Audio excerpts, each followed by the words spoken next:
Hey, what is going on, y'all? It is your boy Xeno Martinez here, back at it with another build video. Now, I know I have not done any Yasaka-B build videos yet, but this is the first one. And I gotta admit, with the Cooling Breeze Ninja tool, this build is deadly. Ooh, it is deadly. So, with that being said, let's get into the build.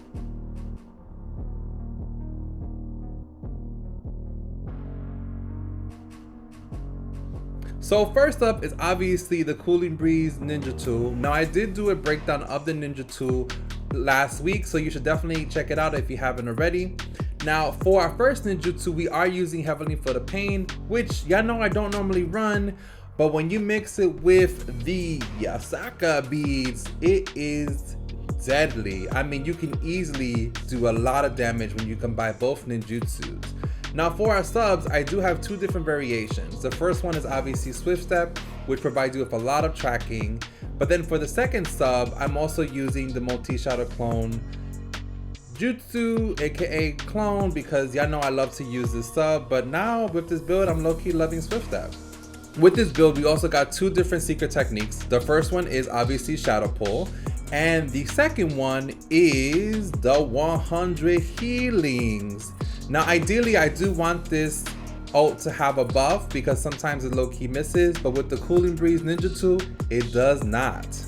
Now for the build, we are using First Blood on the top, Armed and Dangerous on the bottom, as well as Battle Hardened on the accessory. And I also would recommend switching it up and using Power and Spades on your top, as well as keeping the bottom and the accessory skills the same. But when you add the damage plus the buff to damage, it's really deadly.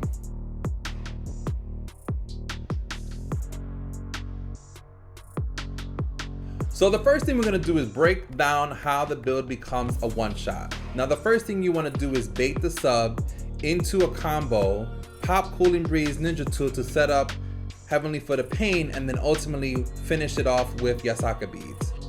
One of the reasons why I love using Swift Step is because especially when you combine it with the staff, the tracking is insane and you're almost guaranteed to hit your opponent 100% of the time. And especially with the stun on the Cooling Breeze and the buff debuff is just broken, especially because Heavenly Foot of Pain not only resets your jutsus, but it boosts your defense. So when you combine that with Cooling Breeze, which gets rid of your opponent's buffs, and then you reset the ninjutsus, and then you combine it with Yasaka-B's damage output, ooh, it's just deadly. It's just super deadly. And you definitely want to make sure that you use Cooling Breeze prior to popping Heavenly Foot of Pain, because that stun will guarantee that it hits. Now, one of the great things about the Yasaka beads is that it definitely protects you from enemy attacks as well as ninjutsus, but in addition to that, its buff on the tracking really makes it phenomenal in reference to sniping enemies from afar, but also in addition to that, to just really protecting yourself when enemies come in for the kill. Now I know that people have been on the fence about Cooling Breeze Ninja tool, but as you can see from this clip, there is a ripple effect that remains after you initially pop the Ninja tool, really making it super effective when actually going up against healers who have Yasaka beads or enemies in general who aren't expecting it to be present still. Now with that being said, let's check out some actual gameplay, y'all.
Bye.